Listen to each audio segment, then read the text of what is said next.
अस्सलाम वालेकुम students. Income from property पे हमने कल की थी और उसको हम अब आगे लेकर चलेंगे, लेकिन उससे पहले किसी के कोई क्वेश्चंस हैं इनकम फ्रॉम प्रॉपर्टी में से या किसी पुराने लेक्चर्स में से किसी के कोई भी क्वेश्चंस हो तो पहले मुझसे पूछ लें, then we will move forward इंशाल्लाह।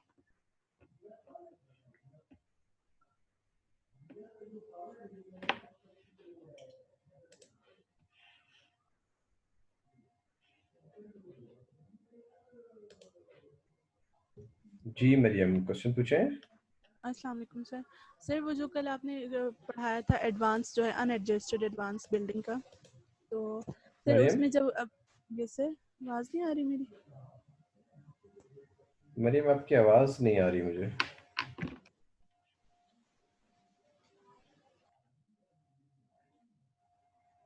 आपकी आवाज क्यों नहीं आ रही?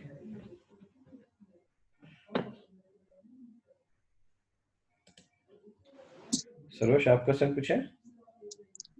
सर मैंने कहना था कि जो आपने लास्ट टाइम क्वेश्चन कराया था ना सर, उसका ये रेफर कर दें ताकि उसका सोल्यूशन देख लें हम।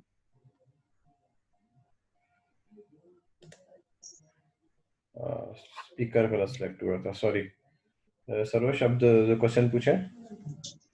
सर वो जो आपने लास्ट क्लास में क्वेश्चन कराया था सर, उसका ये रेफर कर दें ताकि हम उसका सोल्यूशन देख लें। कौन सा क्वेश्चन? सर जो लास्ट क्लास में हमने किया था, वो जो लास्ट क्लास में तो हमने इनकम फ्रॉम प्रॉपर्टी पढ़ा था ना। नहीं सर, जो ट्विन प्राइवेट लिमिटेड वाला जो क्वेश्चन था। अच्छा, उसका सॉल्यूशन शेयर कर दूं आपके साथ। जी सर, या फिर ईयर बता हाँ। दें सर, फिर हम देख लेंगे उसको। ईयर तो उसमें लिखा हुआ है टैक्स ईयर 2018। नहीं, ठीक है, एज इन कौन सी अटेम्प्ट का क्वेश्चन है? ये तो बेटा मैंने खुद ही बनाया था क्वेश्चन। अच्छा सही है, फिर सर उसका सोल्यूशन दे दीजिएगा प्लीज। मैं सॉल्यूशन आपको दे देता हूँ, मुझे यूज रोजाना भूल जाता है, मैं भी एक मिनट डायरी में नोट कर लेता हूँ। Solution to SBM class. Okay, और कोई सवाल आपका? नहीं sir, thank you sir. Okay,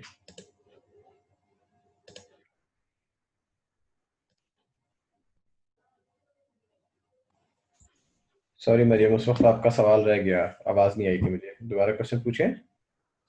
sir वो जो आपने कल हमें पढ़ाया था अनएडजस्टेड एडवांस बिल्डिंग के लिए, तो सर अगर हमारे पास एक हम लोग सपोज अगर हम लोग 1 लाख वो लेते हैं अनएडजस्टेड एडवांस, और वो हमारा मींस के कंप्लीट 10 हम लोग 10 टाइम्स उसकी दे देते हैं टैक्स, और उसके बाद अगर हम लोग 10th वाली उसका 10th टाइम देते हुए हम लोग जो टैक्स, उसके बाद जो हमारे पास वो लोन वो अनएडजस्टेड अमाउंट है, वो अगर हम लोग वापस कर दें, रिफंड कर दें, तो फिर उसका क्या ट्रीटमेंट होगा? वो फिर सारा वापस करेंगे?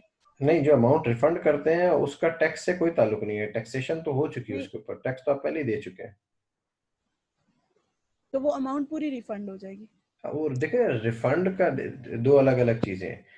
पैसे रिफंड करने का एग्रीमेंट लैंडलॉर्ड और टेनेंट का आपस का एग्रीमेंट है, ठीक है। यस तो यस उसका टैक्सेशन से ताल्लुक नहीं है, वो तो उसने जब टाइम पूरा हो जाएगा वो पैसे उसको वापस कर देगा। टैक्सेशन तो डीम्ड इनकम के ऊपर हो रही है ना। तो डीम्ड इनकम यानी एक एक्चुअली इनकम नहीं थी, उसको टैक्स लॉ ने इनकम बनाया है। तो वो इनकम पे टैक्स जो दे रहा है वो टैक्स लॉ की डीम्ड इनकम की वजह से दे रहा है। उनके आपस के मुआहदे के उसके अंदर जो है ना कंफ्यूजन ना करें, ठीक है। Yes sir. सर और अगर हम लोग मींस के एक टाइम अनरजिस्टर्ड वो लेते हैं एडवांस, फिर उसके बाद वो रिफंड करते हैं, फिर उसके बाद दोबारा लेते हैं, फिर वो भी रिफंड हो जाता है, और जो थर्ड टाइम लेते हैं तो उसके लिए जो पहले दोनों में हम लोगों ने टैक्स किया वो दोनों लेस करेंगे, थर्ड वाले में से दोनों का लेस करेंगे? दोनों का लेस कर देंगे, दोनों का लेस कर देंगे उसके अंदर। Yes sir. ठीक है, क्लियर है? Yes yes sir. ओके।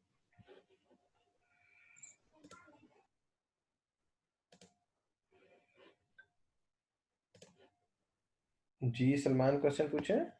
जी सर, ये मैंने पूछना था वो पहले सर, वो एरियर्स वाला जो आपने पढ़ाया था, ये क्या नाम है, इनकम फ्रॉम सैलरी के उसमें सर, वो असल में उस दिन ये था कि नेट का मसला, तो मुझे आपकी सही आवाज भी नहीं आ रही थी, तो किसी दिन आप वो दोबारा पढ़ा सकते हैं? हाँ, मैं ये रिपीट करवाऊंगा। अभी ये एक दफ़ा आप लोगों का ये टेस्ट हो जाए ना, जो सेकंड नेक्स्ट वीक में मेरा ख्याल प्लान है, तो ये टेस्ट हो सही जाए तो फिर मैं एक दफ़ा रिवीजन कराऊंगा स्टूडेंट्स को, तो मुझे आइडिया हो जाए ना कि कौन से एरिया स्टूडेंट के वीक हैं। फिर मैं आप लोगों से सही फीडबैक भी लूंगा। कुछ नए स्टूडेंट्स भी ऐड हुए थे, उन्होंने भी मुझे मैसेज किया है कि सर कुछ टॉपिक्स हैं जो दोबारा कराने हैं, तो मैं इंशाल्लाह ताला सबसे फीडबैक सही लेके तो फिर एक रिवीजन करवाऊंगा। ठीक ठीक ठीक, thank you sir. Okay, thank you.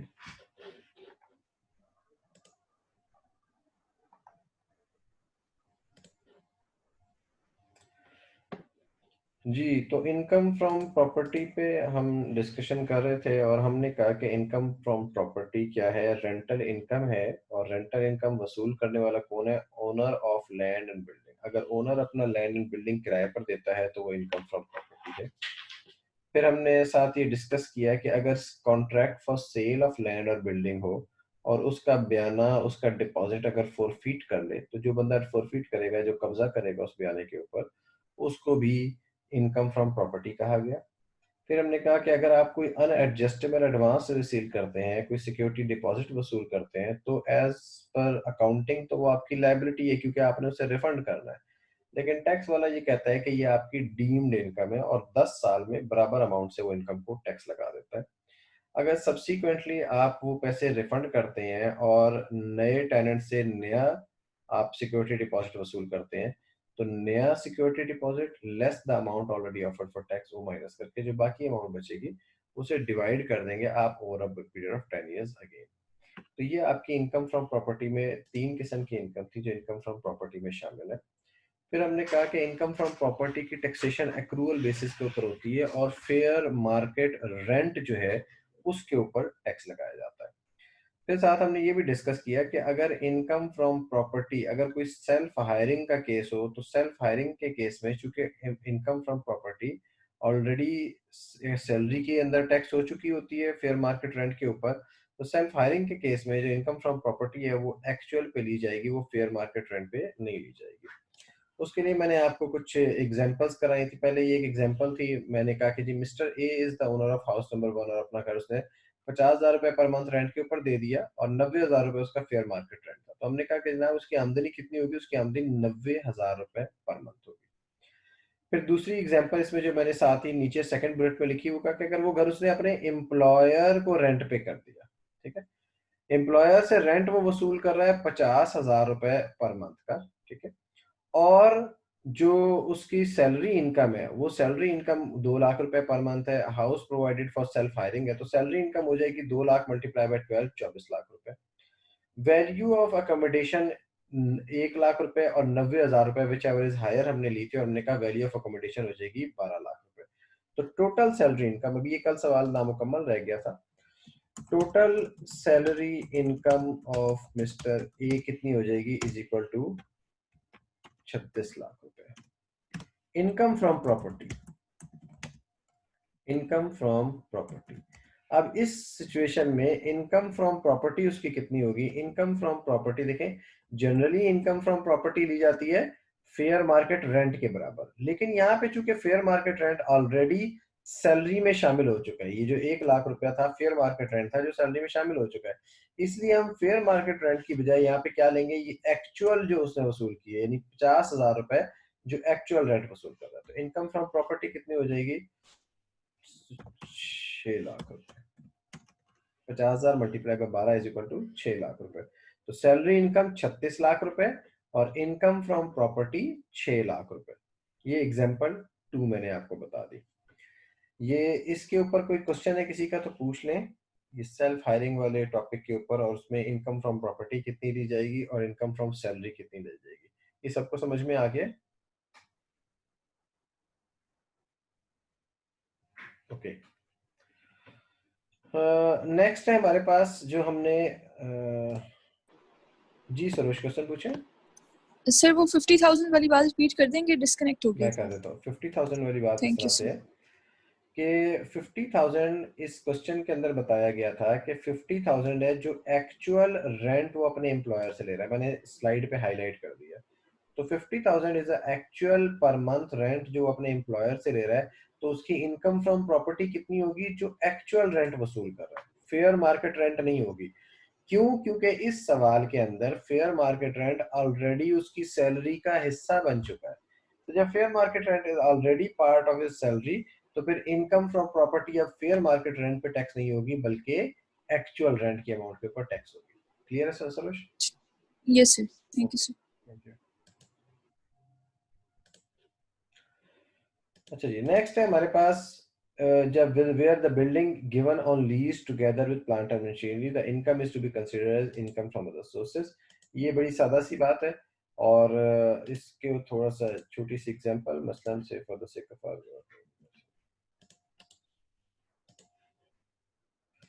Mr. A is owner of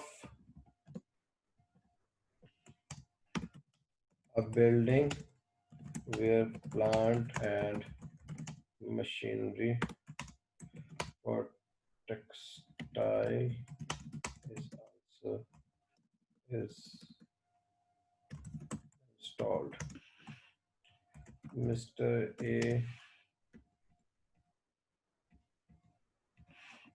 rent out the building at rupees 5 lakh रुपए per month। What is income from property for Mr. A? तो income from property आप कहेंगे nil। Building together with plant and machinery, तो आप कहेंगे income from property नील है, जबकि उसकी क्या होगी? However, all rental income will be treated as income from other sources। ये जितना रेंट वसूल कर रहा है ये सारे का सारा इनकम फ्रॉम अदर सोर्स हो जाएगा। तो साल का उसका जो रेंटल इनकम है वो 6 मिलियन की रेंटल इनकम उसकी टैक्सेबल बन जाएगी as income from other source, not as income from property but income from other source. अच्छा, अब इसी एग्जांपल को थोड़ा सा मॉडिफाई करते हैं। Mister A is owner building and he rents out the building for rupees 1 lakh रुपया per month। This includes amount received on account of amenities, utilities,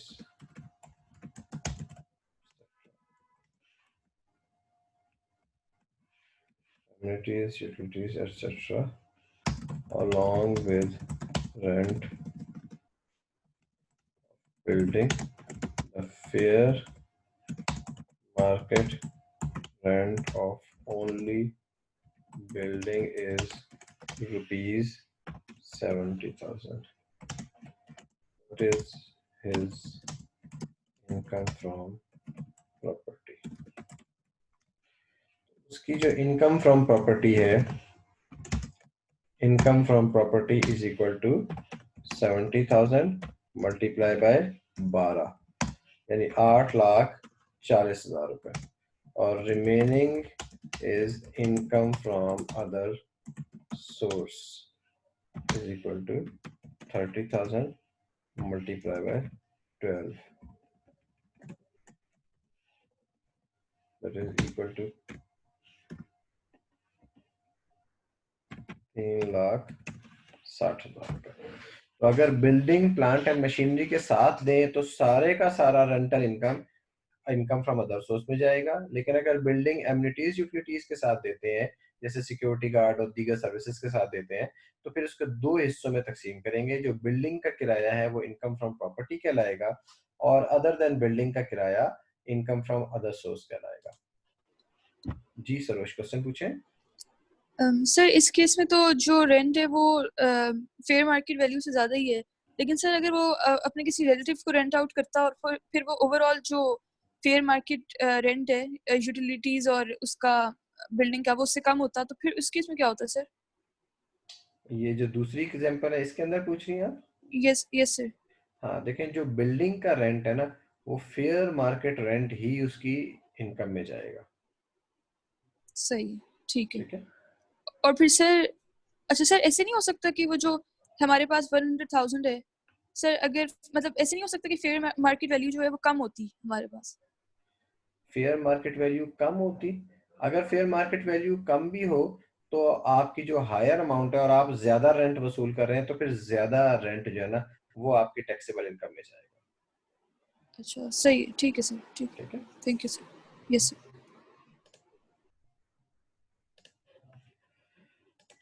अच्छा जी, उसके बाद हमारे पास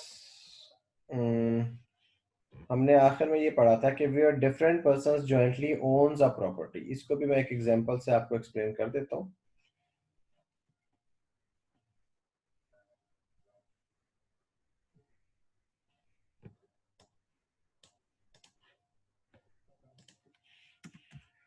Mr. A and Mr. B are owners of building with shares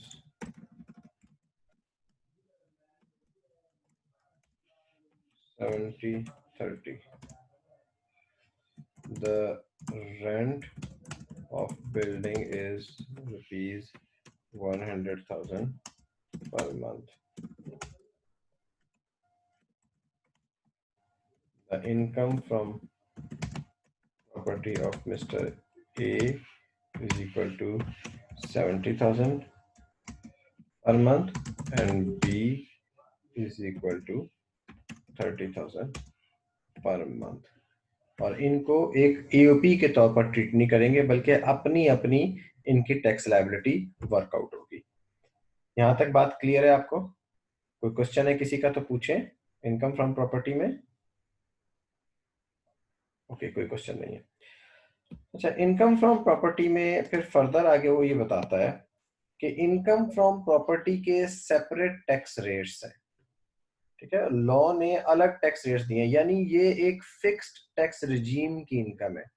तो अगर आपके पास सवाल में इनकम फ्रॉम प्रॉपर्टी भी आ रही है और इनकम फ्रॉम रेंट भी आ रहा है, प्रॉपर्टी भी आ रही है और सैलरी भी आ रही है, तो सैलरी इनकम के ऊपर सैलरी के रेट्स अप्लाई होंगे और इनकम फ्रॉम प्रॉपर्टी के ऊपर ये वाले रेट्स अप्लाई होंगे। तो आप याद रखें कि आपके एग्जाम में आपको सैलरी के रेट भी बताएगा और आपको इनकम फ्रॉम प्रॉपर्टी के रेट भी बताएगा। तो आपने इनकम फ्रॉम प्रॉपर्टी को अलग रखना है। जैसे ये अभी मैंने एक एग्जांपल करवाई थी, ये वाली जो एग्जांपल है जिसमें वो सेल्फ हायरिंग का केस था। ठीक है, अब सेल्फ हायरिंग के केस में इस बंदे की दो सोर्सेज ऑफ इनकम है। केवल 3 स्लाइड्स की बन गई है, इस स्लाइड को डिलीट कर। सेल्फ हायरिंग के केस में मैंने कहा दो सोर्सेज ऑफ इनकम है। सैलरी इनकम उसकी 36 लाख है और इनकम फ्रॉम प्रॉपर्टी 6 लाख है। तो इनकम फ्रॉम सैलरी पर टैक्स लायबिलिटी अलग कैलकुलेट होगी, सैलरी के अपने रेट्स हैं और इनकम फ्रॉम प्रॉपर्टी के अपने रेट्स हैं, जो कि यहाँ पे मैंने इस स्लाइड पे दिए हुए हैं और आप लोग भी इन रेट्स को एग्जाम में यूज करेंगे। ठीक है।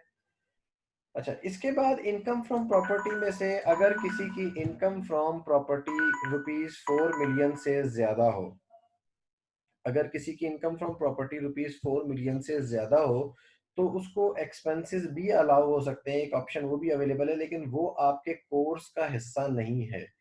सिर्फ आपने याद जरूर रखना है कि अगर किसी की इनकम फ्रॉम प्रॉपर्टी 4 मिलियन से ज्यादा हो तो उसके पास ऑप्शन है कि वो एक्सपेंस का क्लेम भी ले सकता है। लेकिन चूंकि आपकी बुक्स में एक्सपेंसेस क्लेम के बारे में फर्दर डिटेल नहीं दी हुई, तो इसलिए मैंने उसको छोड़ दिया। आल्दो मेरी इन स्लाइड्स में उसकी डिटेल मौजूद है। यहाँ वो आपको बहरहाल या इतनी बात बस आप नोट कर लें कि एक तो no expenses are allowed to individual and AOP but companies are allowed expenses. यानी अगर इनकम फ्रॉम प्रॉपर्टी इंडिविजुअल की है या एओपी की है तो उनको एक्सपेंसेस अलाउ नहीं है, कोई खर्चा अलाउ नहीं है। डायरेक्टली जो टैक्स रेट अप्लाई होता है वो डायरेक्ट ग्रॉस इनकम के ऊपर अप्लाई होता है। हर कंपनीज को एक्सपेंसेस अलाउ है और कंपनी का सवाल आपके कैफ लेवल के ऊपर नहीं आता। एक्सपेंसेस अलाउड है इंडिविजुअल्स को अगर इनकम फ्रॉम प्रॉपर्टी एक्सीड करे 4 मिलियन से ज्यादा, लेकिन ये बात भी आपके कोर्स में बस इतनी लिखी हुई है, इससे ज्यादा क्या एक्सपेंसेस अलाउ है वो आपके कोर्स का हिस्सा नहीं है। हाउएवर एक्सपेंसेस अलाउबिलिटी की कंडीशन क्या है? कंडीशन ये है कि अगर एक्सपेंसेस आप क्लेम करना चाहते हैं तो फिर इनकम फ्रॉम प्रॉपर्टी, ये जो नॉर्मल रेट है जो हमने ऊपर दिए थे, इन पर टैक्स नहीं होगी। इनकी बजाय इनकम फ्रॉम प्रॉपर्टी आपकी चली जाएगी बिजनेस इनकम के साथ या सैलरी इनकम के साथ क्लब होगी, और फिर वहां पर इसके टैक्स के रेट्स अप्लाई होंगे। अगेन, चूंकि ये आपके कोर्स का हिस्सा नहीं है तो एक्सपेंसेस में बस जितनी ये बात लिखी हुई है इसको आप याद रख लें। इसके बाद वाली जो स्लाइड्स हैं वो आपके लिए रेलेवेंट नहीं है। आपकी कोर्स में जितना शामिल था उतना यहाँ पर आपका इनकम फ्रॉम प्रॉपर्टी का चैप्टर मुकम्मल हो जाता है। जी सरोज, क्वेश्चन पूछें। सर ये जो एक्सपेंसेस की बात हो रही है सर, ये इनकम फ्रॉम प्रॉपर्टी में से माइनस होंगे या फिर टैक्स लायबिलिटी में से? ये इनकम फ्रॉम प्रॉपर्टी में से एक्सपेंसेस माइनस होते हैं, लेकिन आपके कोर्स में वो एक्सपेंसेस का जिक्र नहीं है। आपकी जो स्टडी टेक्स्ट है उसमें उन एक्सपेंसेस का जिक्र नहीं है, तो इसलिए हम उनको डिटेल से नहीं पढ़ रहे। ठीक है सर। ठीक है, तो मैं यस। अपडेटेड स्लाइड्स जो है ना, ये स्लाइड्स तो मेरी बनी हुई है जिसमें वो मॉड्यूल एफ के स्टूडेंट्स को भी मैं कैटर करता हूँ, तो अभी मैं अपडेटेड स्लाइड्स शेयर कर दूंगा जिसमें से ये बाकी जो इररेलेवेंट स्लाइड्स हैं वो मैं इंशाल्लाह डिलीट कर दूंगा। ठीक है, thank you sir. Okay, thank you.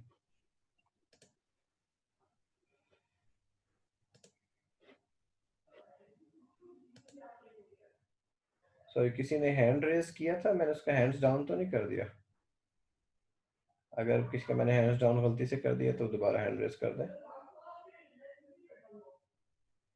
Okay, तो यहाँ पर हमारा इनकम फ्रॉम प्रॉपर्टी, अच्छा सलमान। सर वो गलती से हो गया, सॉरी, अच्छा, गलती से हो रहा है वहाँ। ओके। अच्छा जी, इनकम फ्रॉम प्रॉपर्टी का हमारे पास चैप्टर मुकम्मल हो गया, और इनकम फ्रॉम प्रॉपर्टी के ये अब आपकी किताब का मैं बता दूं, आपको आइडेंटिफाई कर दूं कि आपकी बुक्स के अंदर चैप्टर 6 है। अब हमने चैप्टर 4 पढ़ लिया, चैप्टर 5 पढ़ लिया, चैप्टर 11 के कुछ हिस्से हमने पढ़े हैं, और चैप्टर 6 आपका मेरा ख्याल है मुकम्मल हो गया। मैं एक नज़र चेक कर लेता हूँ कि चैप्टर 6 में कोई और बात रह तो नहीं गई है। चैप्टर 6 में डेफिनेशन हमने देख ली, section overview, unadjustable advance tax rates देख लिए, ये एग्जांपल हमने दी हुई है, ये एग्जांपल आप सॉल्व कर लेंगे। चैप्टर रिव्यू हो गया। ओके, तो ये चैप्टर आपका चैप्टर 6 मुकम्मल हो चुका है। चैप्टर्स में रिपीट कर देता हूँ, आपका चैप्टर 4 तकरीबन मुकम्मल है, उसमें चंद एक चीजें मैंने छोड़ी हुई हैं। ऑलमोस्ट 50-60% चैप्टर 4 मैंने आपको पढ़ाया हुआ है। तो जो मेरी पहली बेसिक वाली स्लाइड्स थी उनको आप देखेंगे तो वो चैप्टर 4 में से थी। उसके बाद चैप्टर 5 मैंने आपको मुकम्मल करवा दिया है, जो कि सैलरी इनकम का है, मुकम्मल कंप्लीट हो गया। चैप्टर्स उसमें सिर्फ एक टैक्स ऑन टैक्स की चीज रह गई है, वो मैं किसी वक्त डिस्कस करूंगा क्लास में, लेकिन वो आपके एग्जाम में अभी जो टेस्ट मैंने लेना है उसमें नहीं आएगी। फिर चैप्टर 6 जो है इनकम फ्रॉम प्रॉपर्टी, ये भी अब कंप्लीट हो गया है। चैप्टर 6 जो है ये भी अब आपके एग्जाम का पार्ट बन गया है। और चैप्टर 11 है, चैप्टर 11 में टैक्स क्रेडिट्स वगैरह का जिक्र है। तो चैप्टर 11 में जितना मैंने आपको टैक्स क्रेडिट्स और एग्जाम्पशंस जो मैंने आपको पढ़ाई हैं वो चैप्टर 11 में से वो भी आएंगी। जी आदिल, क्वेश्चन पूछें। सर वो चैप्टर 5 है ना, वो जो एक टॉपिक है परक्यूजिट व्हेन रिसीव्ड्स, आपने पढ़ाया है? मैंने सारे टॉपिक पढ़ा दिए हैं चैप्टर 5 के। आप पेज नंबर बताएं, मैं देख लेता हूँ। पेज नंबर इधर, सर ये स्लाइड्स में नहीं, ये बुक का पेज नंबर याद है आपको? Sir page number 74। Page number 74। Sir amount और परक्यूजिट व्हेन ट्रीटेड रिसीव्ड। हाँ, ये मैंने पढ़ाया है ना, ये तो सर गो मेरी थ्रू तो पहली an amount third party bypass. देखें, ये जो चीज है ना, ये जो अमाउंट ऑफ परक्विजिट है, ये मैंने आपको सबसे पहले मैंने क्लास में बताया था कि जो डेफिनेशन है ना सैलरी की, उसमें बहुत सारी चीजें शामिल है, ये भी शामिल है। ठीक है, लेकिन इन अमाउंट्स का कोई स्पेशल ट्रीटमेंट नहीं है। ठीक है, इन अमाउंट जिनका स्पेशल ट्रीटमेंट है वो मैंने आपको बता दिया है। इनका क्या करना है, सिंपली सैलरी के अंदर बस ऐड कर देना। तो मैंने जो क्लास के सैलरी के शुरू में बताया था कि सिर्फ और सिर्फ जिनका स्पेशल ट्रीटमेंट है वो हम क्लास में डिस्कस करेंगे, बाकी जितनी भी अमाउंट है बस वो डायरेक्टली सैलरी का हिस्सा बन जाएगी। उनका रटा लगाने की जरूरत नहीं है कि यार ये भी चीज सैलरी में है, ये भी चीज सैलरी में है। जब उसने न्यूमेरिकल में बनना ही सैलरी का ओवरऑल पार्ट है, मसलन basic salary, bonus, entertainment allowance, cost of living allowance वगैरह वगैरह 10 किस्म के नामों के अलाउंसेस है। इन सारों का क्या होगा, ये सारे आपके ऐड हो जाएंगे सैलरी में और उसके ऊपर टैक्स लग जाएगा। अच्छा सर, सही हो गया, ठीक है, thank you. Thank you.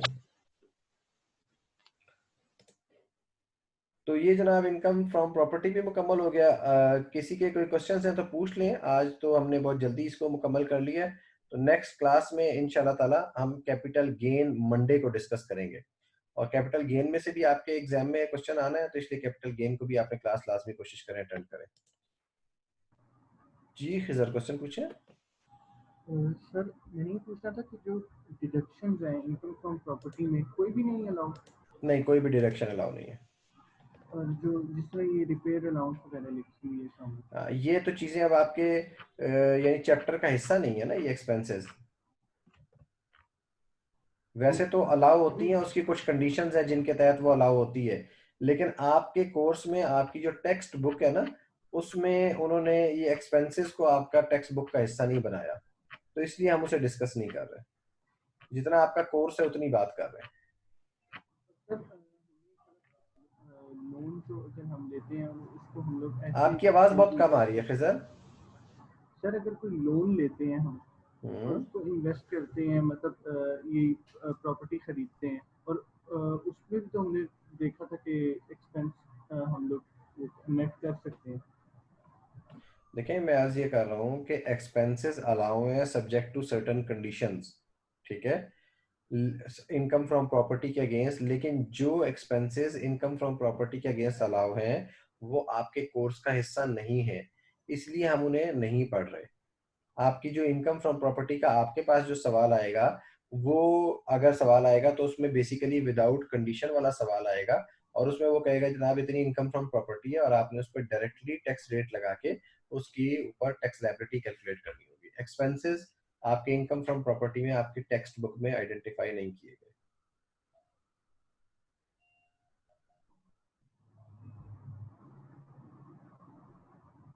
Sir जी, किसी का कोई और क्वेश्चन है तो पूछ लें।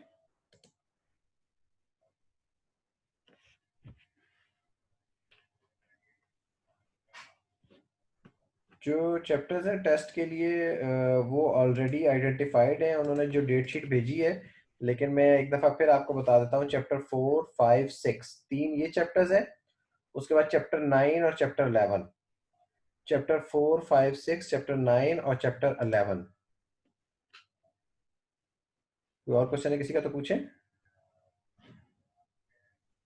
ओके, तो इंशाल्लाह ताला मंडे को मुलाकात होगी, कैपिटल गेन को हम डिस्कस करेंगे आप लोगों के साथ। आप लोग तैयारी करें पेपर की इंशाल्लाह। Okay, thank you, Allah Hafiz.